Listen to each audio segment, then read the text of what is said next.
It was a cool autumn night in Sweet Apple Acres. Wind whistled through the groves of apple trees, which were already beginning to shed their leaves, and it was clear that the first frost of the season was not far off. Inside the Apple family farmhouse, Granny Smith, Big Macintosh, Applejack, and Apple Bloom were all gathered around the table, eating dinner. And that's why we'll be having a substitute teacher for the next week, Apple Bloom said as she concluded the tale of how Miss Shirley had gotten injured during that day's show and tell. Can't say I'm surprised, Applejack remarked. I mean, who in their right mind would give snails fireworks? Granny Smith and Big Mac nodded in agreement. Some pony like snails shouldn't have been left alone with anything even remotely flammable. As the family finished their dinner and started dessert, Granny Smith began to speak. Big Mac, AJ, Bloom, y'all three need to be at the doctor's office in town tomorrow. For what? To get your flu shots. Shots? Big Macintosh's eyes went wide at the mention of the word shot. Like with needles? Granny Smith sighed deeply. Yes, Mac, with needles. Do I have to get one? Big Mac said hopefully. You're darn tootin' you have to get one. I can't have y'all getting sick this winter. What with all the cider and the apple butter to be made, not to mention I'm an old pony. What, do you think we can just spring back up like the spring season? Heck no! Apple Bloom, who had been eyeing her big brother in disbelief ever since the line of conversation started, now piped up. Y'all mean to tell me Big Mac is scared of getting shots? Both Granny and Applejack nodded. Yep, has been ever since he was a little colt. Try as I might, I can't seem to break him of it. Apple Bloom laughed at the sheer absurdity of her big brother being afraid of a tiny injection. Come on, Big Mac, you gotta be joking. I ain't even that scared of getting a shot. She giggled, wiping a tear of laughter from her eye. Nope, Big Mac said, now visibly sweating. The very idea of a sharp, sinister needle coming near him was putting him on edge. Granny Smith shook her head. Most of the time, she was proud to call Big Macintosh her grandson.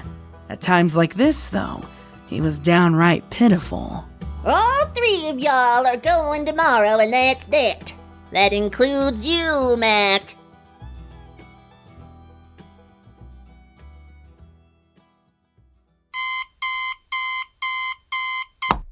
The next morning, Applejack awoke to the harsh buzz of her alarm clock. She pulled herself out of bed, then went to make sure her siblings were awake. She found Apple Bloom awake and cheerful, running a brush through her scarlet mane. Okay, Applejack thought. that was the easy part.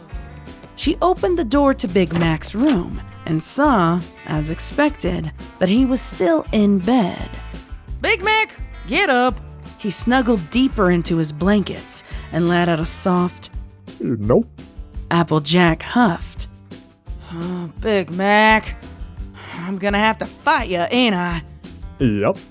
All right, you asked for it. Applejack took the bottom corner of his blanket in her teeth and whipped it off of him. This only succeeded in making him cuddle closer to his ragged old Smarty Pants doll and let loose a yawn. Applejack gritted her teeth at her brother's hard-headedness and stormed into the kitchen.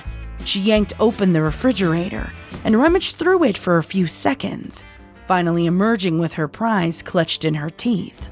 In Applejack's mouth was a very large, cold pitcher of iced tea. She carried it back up to Mac's room and placed it down on his nightstand. All right, Big Macintosh, I'm done playing. You get up right this moment or else. Big Mac rolled over. Nope. No needles for me. Nope. If that's the way you want it. Applejack picked up the iced tea again and without hesitation poured it all over her brother's head and pillow. Big Macintosh sat straight up, coughing and sputtering, his big green eyes staring daggers at his sister. Told ya, get up or else. Ugh. A pony tries to avoid getting stabbed and you drown him. Mac grumbled as he got out of bed. He flicked his white sticky mane out of his eyes as he made his way to the bathroom to wash up. He emerged moments later, looking somewhat cleaner but no less angry. He trudged back into his room and grabbed his doll before going downstairs. If he was going to be made to go to the doctor, he could at least take his friend Smarty Pants with him. Shortly after, the 3 Apple siblings were on the road into Ponyville. Apple Bloom and Applejack walked and chatted merrily, while Big Mac dragged his hooves dejectedly. As they were walking along, a light blue blur suddenly crashed into them, knocking all 3 onto their hooves. Consarn it, Rainbow! Don't you ever watch where you're going! Rainbow Dash dusted herself off. Sorry, AJ. I didn't see you there. You never do, RD. You never do. Applejack said, getting to her hooves. Rainbow Dash chuckled. So, what are you guys doing in town anyway? Don't you have work to do or something? We gotta go see the doctor. Apple Bloom chimed in. Granny wants us to get our flu shots. Yeah, except Big Mac here is terrified of needles. AJ, Big Mac isn't here. Huh? Applejack whirled around. Sure enough, her brother was missing. He must have run off. I can help you find him if you want. Rainbow Dash offered. Bet you I can find him in 10 seconds flat. Applejack rolled her eyes at her friend's egotism, but accepted the help just the same. Sure, Rainbow. See if you can round him up. Rainbow Dash speedily took off into the sky. Her magenta eyes began scanning for a big red form. Big Mac wasn't exactly inconspicuous, but he could make himself scarce if the need arose. Rainbow Dash swooped low over the Ponyville rooftops, probing every street corner and back alley. She saw no sign of her quarry. It was as if Big Mac was secretly a unicorn, with a strong propensity for invisibility spells.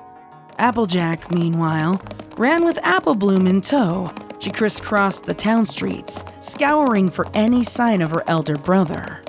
Without warning, Apple Bloom called out, Sis, look! I see him, straight ahead of us.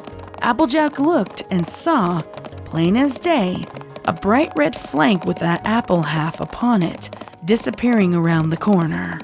Good eye, Apple Bloom. Applejack put on a fresh burst of speed and raced to the corner where she had seen her brother round. She found him and knocked him down with a diving tackle. Big Mac grunted as his sister's weight knocked the wind out of him. He looked up to find himself pinned down. Darn it. Now you're gonna have to suck it up and get your shot. Rainbow Dash and Apple Bloom rejoined the pair. Come on, Big Mac. We all need to be brave for Granny. The yellow filly said sweetly. Big Mac sighed. It was looking as though he had run out of escape routes. So no more running away. Nope. You guys don't need me anymore then, do you? Nah, RD. Thanks for helping us corral Big Mac. No problem, AJ. Dash flew off towards her home. Applejack turned back to her siblings. All right, y'all. Let's get to the doctor now, okay? Sure thing, sis. Big Mac just nodded grimly.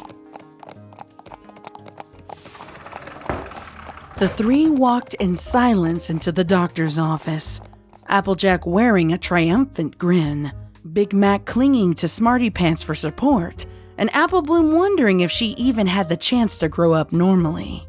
Judging from AJ and Big Mac, she concluded that it was hopeless.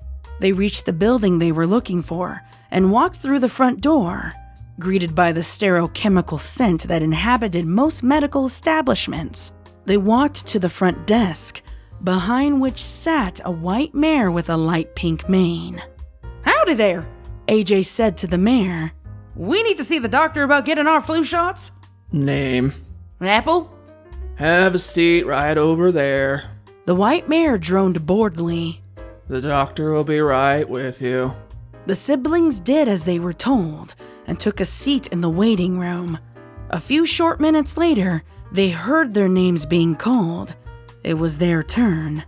Big Mac gulped and held Smarty Pants tightly. They were led into a small examination room that smelt even more strongly of disinfectant. All three hopped onto the table reserved for patients.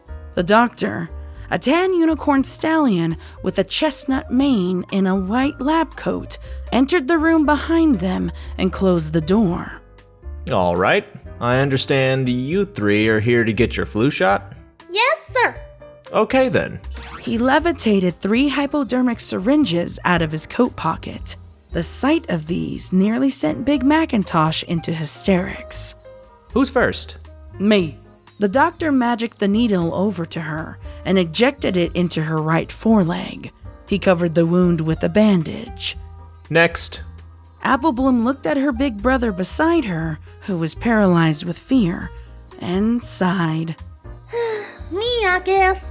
The doctor turned towards her. Well, aren't you a brave little filly? Apple Bloom shook her head. I'm not a baby, mister. Oh, of course you're not.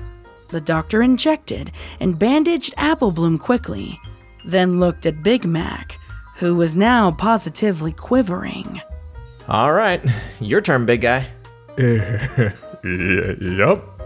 Mac hugged Smarty Pants closer to him as the doctor's magic drew the needle closer to his skin, hoping the doll would take his mind off of the impending pain.